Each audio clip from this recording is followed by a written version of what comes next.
Hello বন্ধুরা, কেমন আছো সবাই? আশা করি অনেক অনেক ভালো আছো। আজ আমি তোমাদের সাথে যে গল্প বলবো তা শুনলে তোমাদের পাইপ দিয়ে জল বের হয়ে যাবে। তাহলে আর দেরি না করে কানে হেডফোন পরে বসে পড়ো গল্পটি শোনার জন্য। আমার নাম গোপী, বয়স 29। আমি কলকাতার বাসিন্দা। কলকাতা থেকে একটু সাইড-এ একটা মফস্বল এলাকায় থাকি। বাড়িতে আমার বাবা মার একটি বোন আছে। বোনের বয়স 19-এর মতো। সিটি কলেজে ফার্স্ট ইয়ারে পড়ে। দেখতে হেভি সুন্দরী, খুব ফর্সা, শরীর স্বাস্থ্য মোটামুটি। আমি আমার বোনকে ছোটবেলা থেকে আস্তে আস্তে বড় হতে দেখেছি। 13 বয়সের পর থেকে ওর ক্রমশ বৃদ্ধি পাচ্ছিল। আমার দেখে খুব লোভ হতো, মনে হতো যদি পেতাম একবার। আস্তে আস্তে যত বড় হচ্ছিল আমার লোভ তত বৃদ্ধি পাচ্ছিল। আমি ইয়ার্কি মেরে ওর সঙ্গে মজা করতে করতে ওর গায়ে হাত দিতাম।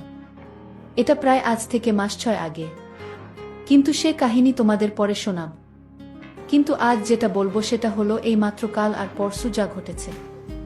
এটা আমার জীবনের একটা অনন্য অভিজ্ঞতা। রবিবার আমাদের গ্রামের বাড়িতে একটা বিয়ে বাড়ির নেমন্তন্ন ছিল। আমাদের সকলের সেখানে নিমন্ত্রণ ছিল, কিন্তু বোনের প্রথম বর্ষের এক্সামের তৈয়ারি নেওয়ার জন্য ও বলল যেতে পারবে না। আমিও বললাম আমার অফিসের কাজ আছে তাই যেতে পারবো না। মা আর বাবাকে বললাম তোমরা দুজনে যাও, আমি আর সুমনা বাড়িতে আছি। ওরা রাজি হয়ে গেল। শনিবার বিকেলবেলায় বাবা আর মা চলে গেল। আমি আর সুমনা বাড়িতে রইলাম। বোনের সঙ্গে মস্তি করে করে সন্ধে বেলায় আমি বেরলাম আড্ডা মারতে। আমার দুই বন্ধু রাহুল আর পঙ্কজ ছিল সেদিন। রাহুল একটা কোম্পানিতে ইঞ্জিনিয়ার, পঙ্কজ ছোটখাটো ইলেকট্রিকের দোকানে কাজকর্ম করে। লেখাপড়াও বেশি দূর করেনি, কিন্তু আমাদের সঙ্গে পড়তো বলে বন্ধুত্ব আছে। আমরা একটা জায়গায় আড্ডা মারতে মারতে বিয়ার খাচ্ছিলাম। বসে বসে গল্প করতে করতে আমি বললাম, আচ্ছা আমার বোন সুমনাকে তোদের কেমন লাগে? ওরা তো অবাক হয়ে গেল। আমি একটা দাদা হয়ে নিজের বোনের সম্পর্কে এরকম বলছি শুনে। ওরা প্রথমে বলল ভালো। আমি তারপর ওদের ভেতরের ভয় কাটানোর জন্য বললাম, ওকে কাছে পেলে তোরা কি করবি? তখন তো সবাই হতভম্ব। তারপর কিছুক্ষণ পরে পঙ্কজ বলল, আরে ভাই তুই রাগ করবি বলে বলতে পারিনি, কিন্তু আমার তো হেভি লাগে। ও যখন কলেজ যায় আমি দোকান থেকে ওকে দেখি। যা লাগে না ওকে দেখতে। কতবার তোদের বাড়িতে ইলেকট্রিকের কাজ করতে গিয়ে দেখেছি। একটা সুযোগ করে দে না ভাই, তোর যা লাগে দেব। রাহুল বলল, ভালোই হয় যদি কাছে পাই। আমি বললাম, বাড়িতে এ সময় কেউ নেই, সবাই মিলে একটা সুযোগ আছে। কিভাবে কি করা যায় বলতো? পঙ্কজ বলল, চল এখুনি তোদের বাড়ি যাই। আমি বললাম, আশেপাশের ফ্ল্যাটের লোকেরা সন্দেহ করবে, তাছাড়া মা যদি জানতে পারে তাহলে খুব বকবে। এখানে হবে না, অন্য কোথাও। তখন রাহুল একটা মস্ত প্ল্যান দিল। বলল, চল সবাই মিলে দীঘা ঘুরে আসি, তোর বোনকেও নিয়ে যাই। ওখানে গিয়ে হোটেল ভাড়া নেব, তারপর সেখানে সবাই মিলে। আমি বললাম, কিন্তু ও কি আমাদের সঙ্গে যেতে রাজি হবে? পঙ্কজ বলল, রাজি কাতে হবে? তুই শুধু যেভাবে হোক তোর বোনকে রাজি করা। আমার দীঘায় অনেক পরিচিতি আছে, আমার চেনা হোটেলও আছে। আমি ফোনে রুম বুক করে নেব। আমি বললাম, ঠিক আছে দেখছি। রাহুল বলল, না দেখছি নয়, আমি সব খরচা করব, তুই শুধু রাজি করা। আমি বললাম, ঠিক আছে। তাই আমাদের ঠিক হলো আমরা 3 জন দীঘা যাব আমার বোন সুমনাকে নিয়ে। দীঘা হলো ওয়েস্ট বেঙ্গলের সবচেয়ে বড় সি বিচ। খুব সুন্দর জায়গা। আমি ওখানে 3-4 বার গেছি। কলকাতা থেকে 4-5 ঘন্টার পথ। বাসে করে যেতে হয়, এছাড়া ট্রেনেও যাওয়া যায়। এবার কাহিনীতে আসি। আমি বাড়িতে এসে বোনকে বললাম, সুমনা বাবা মা তো নেই, চল না কোথাও থেকে ঘুরে আসি। আমার 2 বন্ধু আর 2 বান্ধবী যাবে, সবাই মিলে মজা করতে করতে যাব। ও বলল, দাদা আমার যে পরীক্ষা সামনে, পড়াশোনা করতে হবে। আমি বললাম, চল না একটা দিন তো, আমরা সবাই মিলে খুব মস্তি করব। আর তাছাড়া তুই তো জানিস আমার বন্ধুদের কে, সীমা আর আঞ্জু যাবে সঙ্গে। তোরা 3 জন মেয়েরা মস্তি করবি। এইভাবে অনেকক্ষণ ধরে বলে ওকে রাজি করলাম। বললাম, ব্যাগ প্যাক করে নে, বিচে স্নান করতে হবে, সেই অনুযায়ী হালকা কাপড় জামা নিবি, সকালে বেরবো। রাতে শুয়ে শুয়ে রাহুল আর পঙ্কজকে ফোন করে দিলাম। সকালে দুজনে বেরিয়ে পড়লাম। রাহুল আর পঙ্কজ পরের স্টপেজে উঠবে। আমরা বাসে উঠে পড়লাম। পরে স্টপেজ যথারীতি রাহুল আর পঙ্কজ উঠল। বোনের পাশে আমি বসেছিলাম। 2-3টা স্টপেজ পর যখন কোনো মেয়ে উঠল না, তখন বোন আমাকে বলল, কিরে দাদা, তুই যে বললি সীমা আর আঞ্জু আসবে, কই উঠল না তো? আমি বললাম, ওদের বাড়িতে কি প্রবলেম হয়েছে তাই আসতে পারেনি। বোন তো চিন্তায় পড়ে গেল, বলল, তাহলে কি হবে? আমি বললাম, চিন্তার কি আছে, এই তো আমরা 3জন আছি, 4জনে মস্তি করব। বোনকে খুব চিন্তিত দেখালো। রাহুল আর পঙ্কজ ওর সঙ্গে গল্প করতে লাগল। বাস দীঘা পৌঁছালো 12টা নাগাদ। আমরা সবাই বাস থেকে নেমে হোটেলের দিকে রওনা দিলাম। পঙ্কজ আগে থেকে হোটেলে রুম ঠিক করে রেখেছিল। গিয়ে দেখলাম খুব কনজেস্টেড জায়গা হোটেলটা। ছোট ছোট খুপুরি খুপুরি রুম, খুব একটা পরিষ্কার নয়। আমি বললাম, এইরকম জায়গায় কেন ঠিক করলি? কোনো ভালো জায়গায় ফ্যামিলি হোটেল পেলি না? পঙ্কজ কোনো উত্তর দিল না। বলল, যা ঠিক করেছি তাতেই চল, বেশি কথা বলিস না। পরে জেনেছিলাম এটা আসলে একটা কম দামি হোটেল। বাইরে থেকে যারা ওসব কাজের জন্য এখানে আসে তারা এখানে থাকে। এদের নিজস্ব সার্ভিসও আছে, কেউ কেউ সাথে নিয়েও আসে।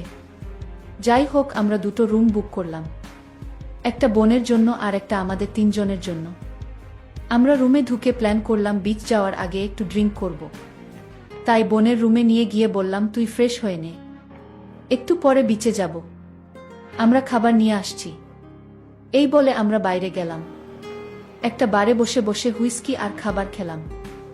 আধ ঘন্টা পরে ওখান থেকে বেরিয়ে বোনের জন্য খাবার কিনতে গেলাম। এসে দেখি পঙ্কজ আর একটা ড্রিঙ্কস কিনেছে। আমি বললাম, কি হবে এটা? বলল, কাজে লাগবে। আর একটা স্প্রাইটের 600 ml কিনে রুমে এলাম। রুমে এসে পঙ্কজ স্প্রাইটের বোতলটা একটু খালি করে ওতে ড্রিঙ্কসটা ঢেলে দিল। তারপর বলল, চল এবার সুমনার রুমে। বলে সে খাবারটা আর স্প্রাইটটা নিয়ে সুমনার রুমে ঢুকলো। আমিও গেলাম।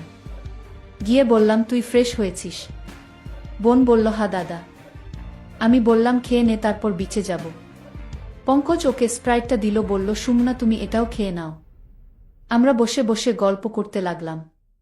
খেয়ে দে স্প্রাইটটা খেতে লাগলো। বলল, দাদা স্প্রাইটটা এত কড়া কেন বলতো? পঙ্কজ বলল, হয়তো দ্বীপে ছিল তাই, কিংবা হবে হয়তো আগেকার জিনিস। তুমি খেয়ে নাও, কিছু হবে না বলাতে ও খেতে লাগলো। আমরা ওকে বললাম, তুই খেয়ে রেডি হ, আমরাও রেডি হচ্ছি, বিচে যাব। তারপর আমরা 10 মিনিট পর রেডি হয়ে সুমনাকে ডাকলাম। ও বেরিয়ে এলো, একটা রেড কালার জিন্স আর একটা গ্রিন কালার টপ পরে। পঙ্কজ ওকে বলল, সুমনা এই ড্রেস পরে বিচে যেও না, চলো আমি তোমাকে ড্রেস সিলেক্ট করে দিচ্ছি। বলে পঙ্কজ রুমের ভেতরে নিয়ে গেল সুমনাকে। কিছুক্ষণ পর পঙ্কজ বেরিয়ে এলো। আমি বললাম, কি রে, কি ড্রেস দিলি ওকে? পঙ্কজ বলল, দেখতেই পাবি, তোর বোনকে কি বানাবো, দেখতেই পাবি। কিছুক্ষণ পরে সুমনা বেরিয়ে এলো, একটা শর্ট প্যান্ট আর একটা লাইট ইয়েলো জামা। ও খুব লজ্জা পাচ্ছিল এটা পরে। বলল, পঙ্কজ দা, এটা তো নাইট ড্রেস, এটা পরে বিচে যাব। পঙ্কজ বলল, চল, এরকম ড্রেসে বিচে স্নান করার জন্য বেস্ট। তুমি কি স্প্রাইটটা পুরো খেয়ে নিয়েছ? বোন বলল, না, পুরোটা খাইনি। পঙ্কজ তখন বলল, ওটা নিয়ে নাও, বিচে পিপাসা পেলে খাবে। তারপর আমরা বিচে গেলাম। সানডের বাজার, তাই আজ বিচে খুব ভিড়। আমরা একটু সাইড এ কম ভিড় দেখে জলে নামলাম। সুমনা জলে বেশি দূর নামল না। আমরা অনেক দূর এগিয়ে গেলাম। কিছুক্ষণ পরে খেয়াল এলো সুমনা সেখানে একা আছে। ভাবলাম দেখে আসি। সামনে গিয়ে দেখলাম, কি হট লাগছে। আশেপাশের কিছু চ্যাংড়া ছেলে ওকে হা করে দেখছে। আর বোন সেটা সম্পূর্ণভাবে বুঝতে পেরে অস্বস্তি ফিল করছে। ঠিক এমন সময় একটা বড় ঢেউ এলো। সুমনা এটার জন্য প্রস্তুত ছিল না, আর ও ছিটকে পড়ে গেল। ঢেউ এসে ওর জামার নিচের অংশটা তুলে দিল। জামাটা একদম উপরের দিকে উঠে গেল, আর ওর সমস্ত অংশ বেরিয়ে পড়ল। এটুকু আমাদের গরম করার পক্ষে যথেষ্ট ছিল। বোন সঙ্গে সঙ্গে উঠে নিজের জামা ঠিক করল। ওদিকে পঙ্কজ আর রাহুলও এসব দেখছিল। এইসব দেখে আমরা তো আর থাকতে পারলাম না। যেভাবে হোক আজ মজা নিতেই হবে। আমরা জলের উপরে উঠে এলাম। বোনকে ডাকলাম উঠে আসতে। পঙ্কজ ওর কোমরে বাঁধা গামছাটা সুমনাকে দিল। বলল, চলো আমরা উপরে উঠে বসি। আমরা সবাই মিলে ডাবের জল খেলাম। পঙ্কজ বলল স্প্রাইটটা পুরোটা খেয়ে নিতে, কারণ আমরা ভালোভাবেই জানি যে ডাবের জলের সঙ্গে ওটা খেলে নেশা বেশি ধরে। কিছুক্ষণ পরে আমরা একটু সাইডের দিকে যাওয়ার প্ল্যান করলাম। বলে সমুদ্রের ধার ধরে হাঁটতে শুরু করলাম। কিছু দূর যাওয়ার পর একটা জায়গায় দেখলাম লোকজন তেমন একটা ছিল না। আরও একটু এগিয়ে গেলাম আমরা। অনেকটা যাওয়ার পর দেখলাম এখানে কেউ নেই। এখানে আমরা জলে নামার জন্য ঠিক করলাম। সুমনা বলল সে জলে নামবে না। আমি আর রাহুল সমুদ্রের জলে নেমে এগিয়ে গেলাম। পঙ্কজ সুমনাকে যাওয়ার জন্য বলছিল। সুমনা কিছুতেই যাবে না দেখে পঙ্কজ ওর হাত ধরে টেনে আনল। সুমনা বেশি দূর যেতে চাইল না। পঙ্কজ ও আর জেদ করল না। পঙ্কজ সুমনাকে জল ছেটাচ্ছিল। সুমানও পঙ্কজের সঙ্গে খেলছিল। ওরা দুজনে কোমর জলের মধ্যেই ছিল। আমরা ততক্ষণে অনেক দূর চলে গিয়েছি। সেখানে খুব মজা করছি। আমি আর রাহুল দূর থেকে পঙ্কজকে ডাকলাম, চলে আয়, সুমনা ওখানেই থাক। পঙ্কজ তখন সুমনাকে বলল, চলো ওদের কাছে যাই। বোন বলল, না পঙ্কজদা, তোমরা যাও, আমি এখানেই আছি। পঙ্কজ আর কথা শুনল না। ওকে টানতে টানতে এগিয়ে গেল ক্রমশ গভীর জলের দিকে। বোন ভয় পেল, বলল, আমি যাব না। পঙ্কজ তাকে নিয়ে এগিয়ে গেল আরও গভীর জলে। এবার বোন খুব ভয় পেল আর পঙ্কজের গলা জড়িয়ে ধরল। পঙ্কজ এই সুযোগটাই খুঁজছিল। আমরা এবার বুঝতে পারলাম পুরো ব্যাপারটা। রাহুল ছুটে এগিয়ে গেল ওদের দিকে। পিছন থেকে গিয়ে সুমনাকে জড়িয়ে ধরল। সুমনা ভয় পেয়ে একবার রাহুলের গলায় আর একবার পঙ্কজের গলায় ঝুলতে লাগল। বোন খুব ভয় পেয়েছিল, তাই সে ওদের মনোভাব বুঝতে পারল না। এরপর আমি গিয়ে পৌঁছালাম ওখানে। বোন আমাকে দেখে ভয়ে আমার গলা জড়িয়ে ধরল। রাহুল আর পঙ্কজ পিছন থেকে মজা নিতে লাগল। পঙ্কজ ওকে বোঝাতে লাগলো ভয় নেই। রাহুল ওর খোলা থাইয়ে হাত বোলাতে লাগল। সবাই মিলে সুমনাকে নিয়ে খেলতে লাগলাম। আমার বেচারি অসহায় বোন একবার আমার গলায় একবার বন্ধুদের গলায় ঝুলতে লাগল। এইভাবে খেলতে খেলতে সুমনার জামার নিচের দিকের দুটো বটন খুলে গিয়েছিল। আমরা এবার সেদিকে মনোযোগ দিলাম। আমি লক্ষ্য করলাম কি অসাধারণ দেখতে আমার বোন, কি চকচক করছে ওর স্কিন। এবার বোন বুঝতে পারল ওর সঙ্গে কি হচ্ছে, কিন্তু ওর কিছু করার ছিল না। ও বলতে লাগলো, দাদা আমায় ছেড়ে দে। আমরা ওকে জলের উপরে বসিয়ে দিলাম। তিনজন মিলে অবাধ খেলায় মেতে উঠলাম। তারপর পঙ্কজের গামছাটা আমি ওকে দিলাম, সেটা দিয়ে বোন তার নিচে বেঁধে আমাদের সঙ্গে হোটেলের দিকে রওনা হলো। হোটেলে গিয়ে আমরা সবাই বোনের রুমে ঢুকলাম। বোন ওই অবস্থায় বিছানায় বসে কাঁদতে লাগলো। ভাবতে লাগলো কিভাবে ও আমাদের কাছে বিলি হয়ে গেল। তখনও কি আর বুঝতে পেরেছিল যে ওর সঙ্গে আরও কি হতে চলেছে। কিন্তু আমাদের তখন ওর অবস্থা ভাবার মতো সময় নেই। পঙ্কজ এসে ওকে বিছানার উপরে ফেলে দিল। আমার বোন সুমনার অবস্থা ওঠার মতো ছিল না। সে একদম চুপচাপ শুয়েছিল। প্রচণ্ড ক্লান্ত অবস্থায় মাঝে মাঝে ফুপিয়ে ফুপিয়ে কাঁদছিল। কোনো কথা বলছিল না। পঙ্কজ আর রাহুল ওকে তুলে ধরে আস্তে আস্তে বাথরুমে নিয়ে গেল। আমিও গেলাম পিছু পিছু। বাথরুমে গিয়ে আমরা তিনজনে মিলে সুমনাকে স্নান করিয়ে দিলাম। ভালো করে সাবান মাখিয়ে সুমনাকে স্নান করিয়ে দিলাম। আমরাও স্নান করে নিলাম। তারপর স্নান করে বেরিয়ে সুমনাকে ভালো করে মুছিয়ে দিলাম আর নিজেরাও মুছে নিয়ে চুপচাপ বেডে শুয়ে পড়লাম। আফটার অল সবাই খুব ক্লান্ত ছিলাম, তাই সবাই ঘুমিয়ে গেলাম। বোনের ঘুম ভাঙল সন্ধে বেলার একটু আগে। ঘুম ভাঙতেই নিজেকে সকলের মাঝে ওই অবস্থায় পেয়ে খুব কাঁদতে শুরু করল। ওর কান্নায় আমারও ঘুম ভেঙে গেল। আমি ওকে বুঝিয়ে বললাম যা হয়েছে ভুলে যেতে, কিন্তু বোন খুব কাঁদছিল। পঙ্কজ ও রাহুলের ঘুম ভেঙে গেল। ওরাও বোনকে বোঝাতে লাগলো যা হয়েছে সব ভুলে যেতে। পঙ্কজ বলল আমাকে খাবার আনতে, সবার খুব খিদে পেয়েছে। সুমানা ও কিছু খেয়ে নেবে। আমি উঠে ড্রেস পরে খাবার আনতে বেরিয়ে গেলাম। ওদেরকে বললাম তোরা এবার আমাদের রুম এ যা আর সুমানা ড্রেস পরে নিক। ওরা বলল হ্যাঁ তুই যা, আমরা দেখছি। আমি তো বেরিয়ে গেলাম খাবার আনতে। 10-15 মিনিট পরে খাবার নিয়ে রুম এ এসে দেখলাম ওরা সবাই একই অবস্থায় আছে। আমি তো অবাক হয়ে বললাম কিরে তোরা এবার যা রুম এ, এসব কি হচ্ছে এখনো? এবার ওকে একলা ছেড়ে দে। বোনের কান্না আরো বেড়ে গেল আমার কথা শুনে। সে আমার কাছে ছুটে এসে বলল দাদা ওরা আমাকে ব্ল্যাকমেল করছে। ওরা মোবাইল এ আমার ফটো আর ভিডিও রেকর্ড করে রেখেছে। এখন ওরা আমাকে ব্ল্যাকমেল করছে। আমি রাহুলকে বললাম কিরে এসব কি করছিস? পঙ্কজ বলল, চিন্তা করিস না ভাই, তোর বোনকে আজ দীঘার সার্ভিস বানাবো। আমি তো খুব রেগে গেলাম। বললাম, চল তোরা এবার এ ঘর থেকে যা। পঙ্কজ বলল, এ ঘর থেকে কেউ যাবে না, সবাই এই রুমেই থাকবো আর এই অবস্থাতেই থাকবো, তোর ভালো লাগুক বা না লাগুক। বেশি কথা বললে তোর বোনের ফটো গোটা দুনিয়া দেখবে, ইন্টারনেটে ছেড়ে দেব। আমি ভয় পেয়ে চুপ করে গেলাম। ভাবতে থাকলাম এরা আমার বোনকে নিয়ে কি করার প্ল্যান করছে। তারপর কথা না বাড়িয়ে সবাইকে খাবার সার্ভ করলাম। বোন কাঁচতে কাঁচতে খেয়ে নিল। কিছুক্ষণ পরে সবাই মিলে ড্রেস পরে বাইরে বেরোতে গেলাম। ওরা বোনকে সঙ্গে নিয়ে গেল। চারদিক ঘুরতে ঘুরতে ওরা দুজন বারবার আমার বোনের অসভ্যতামি করছিল। কিছুক্ষণ ঘোরার পর একটা শপ থেকে ড্রিঙ্কস কিনে নিল বেশি করে। আমি বললাম, এত কে খাবে রে? পঙ্কজ বলল, খাওয়ার লোক আছে। কিছুক্ষণ পরে হোটেলে ফিরে রুমে ঢুকলাম আমরা। পঙ্কজ বাইরে বেরিয়ে গেল। আমি কিছু বুঝতে পারলাম না। বাইরে দেখতে বেরিয়ে দেখলাম পঙ্কজ হোটেল ম্যানেজারের সঙ্গে গল্প করছে। ম্যানেজার হাসতে হাসতে ওর সঙ্গে কি সব গল্প করছে। কিছুক্ষণ পরে পঙ্কজ রুম এসে গেল। আমরা সবাই ড্রিঙ্কস খেতে বসলাম আর সুমানা এক কোণে বিছানায় বসেছিল।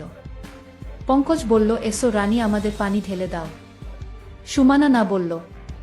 পঙ্কজ উঠে গিয়ে জোট করে বোনকে নিয়ে এলো আর বলল, আমরা যা বলছি সেটাই কর, তবে তোর ভালো হবে, না হলে কি যে হবে সেটা জানিস তো। সুমানা ফুপিয়ে ফুপিয়ে কাঁদতে লাগল। চুপচাপ চলে এসে আমাদের ড্রিঙ্কস ঢেলে দিতে লাগল। পঙ্কজ বলল, এবার নাচতে শুরু করো রানী, বলে রাহুল উঠে গান চালিয়ে দিল। আমার বোনকে ওরা সামনে রেখে বলল, এবার নাচো রানী। বোন অসহায় অবস্থায় ড্যান্স শুরু করল। কিছুক্ষণ পরে কলিং বেল বেজে উঠল। পঙ্কজ বলল, আমাদের নতুন অতিথি এসেছে, বলে দরজাটা খুলে দিল। আমি অবাক হয়ে দেখলাম হোটেল এর ম্যানেজার আর ক্যাশিয়ার এসেছে। আমি বুঝতে পারলাম পঙ্কজ কি করল এতক্ষণ ধরে, কিন্তু আমার কিছুই করার ছিল না। ম্যানেজার এসে আমাদের সঙ্গে বসল। বোন তো লজ্জা পেয়ে বেডে বসে পড়ল। পঙ্কজ বলল, ড্যান্স করো, লজ্জা কিসের?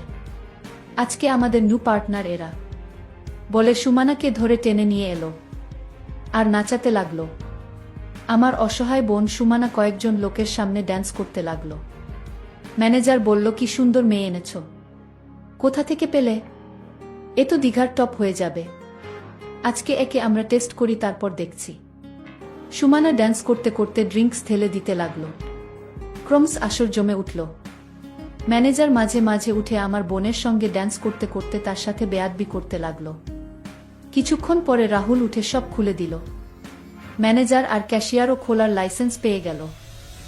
সকালে আমি উঠে পড়লাম আর বোনকে বোঝালাম, যা হবার হয়েছে, আর কাঁদিস না, একটু পরে তো এখন থেকে চলে যাব, তারপর আর কিছু হবে না, চুপ কর, এই বলে সান্ত্বনা দিতে লাগলাম। ওদের বললাম, তোরা এবার উঠে ড্রেস পর, একটু পরে তো বেরোতে হবে, 10টার মধ্যে তো রুম খালি করে দিতে হবে। পঙ্কজ বলল, চিন্তা করিস না, কেউ কিছু বলবে না, রুম থেকে আজ কেউ যাব না। আমি বললাম, সে কি রে, আজকে না গেলে কি করে হবে, এমনিতেই অনেক টাকা খরচ হয়ে গেছে। পঙ্কজ বলল, তুই খরচের চিন্তা করিস না, আজকে আমাদের খরচ একদম নীল, বরং উল্টে ইনকাম করব। আমি তো রীতিমতো ভয় পেয়ে গেলাম। ভাবতে থাকলাম আমার বোনকে নিয়ে এরা নিশ্চয় কিছু প্ল্যান করেছে। তবু পঙ্কজের ভয়ে চুপ করে রইলাম। কিন্তু আসল গল্প অন্য ছিল। আমার কল্পনাতেও আসেনি আমার বোনকে নিয়ে এরা কি কি করতে চলেছে। যাই হোক, তারপর সকালে সবাই উঠে যে যার ড্রেস পরে ব্রাশ করে চাটা খেলাম। তারপর বসে বসে কিছুক্ষণ কথা বললাম, জানতে চাইলাম ওরা কি কি করতে চায় সারাদিন। কিছুক্ষণ পরে সুমনাকে ওর রুমে রেখে দিয়ে পঙ্কজ আর রাহুল আমাদের রুমে এলো।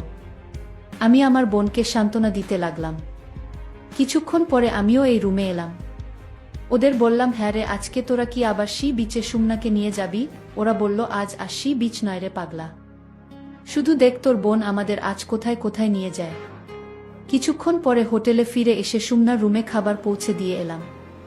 পঙ্কজ এসে বলল, খেয়ে নাও, একটু পরে সিনেমা দেখতে যাব, 12টা থেকে শো শুরু হবে, বলে পঙ্কজ চলে গেল। বোন খেয়ে দিয়ে চুপ করে বসেছিল। পঙ্কজ এসে বলল, কি হলো রানী, চলো সিনেমা দেখতে যাব। যে কদিন এখানে আছো আমরা যা বলি তাই করো, না হলে কি হবে সেটা ভালোভাবেই জানো। বোন তো অনিচ্ছা সত্ত্বেও রেডি হলো। সালবার কামিজ পরে ফেল। পঙ্কজ এসে আবার বলল, এসব কি পরছ? এসব ড্রেস এখানে চলবে না। বলে সে একটা শর্ট স্কার্ট আর একটা হালকা হলুদ রঙের টপ দিল। আর বলল, এটা পরে নাও রানী। সুমনা অনিচ্ছা সত্ত্বেও ওগুলো পরে ফেল। আমরা সবাই মিলে বেরিয়ে সিনেমা হলের দিকে এগিয়ে গেলাম। আমি যেতে যেতে পঙ্কজকে বললাম, হ্যাঁ রে, কোথায় সিনেমা দেখতে যাবি? কি সিনেমা চলছে কিছু বল। পঙ্কজ বলল, যেখানে যাচ্ছি চুপচাপ চল। কিছুক্ষণ হাঁটার পরে পঙ্কজ একটা ছোট্ট সিনেমা হলের সামনে গিয়ে দাঁড়ালো। সেখানে দেখি একটা ছোট্ট সিনেমা হলো আর সেখানে বিগ্রেড মুভি চলছে। আমি তো বুঝতেই পারলাম আজকে আমার বোন এর সাথে কি হতে চলেছে। বন্ধুরা, আজকের গল্পটি এখানেই শেষ করলাম। দেখা হবে আগামী নতুন গল্পে। আর বন্ধুরা, তোমরা সবাই আমার চ্যানেলটিকে সাবস্ক্রাইব করে পাশে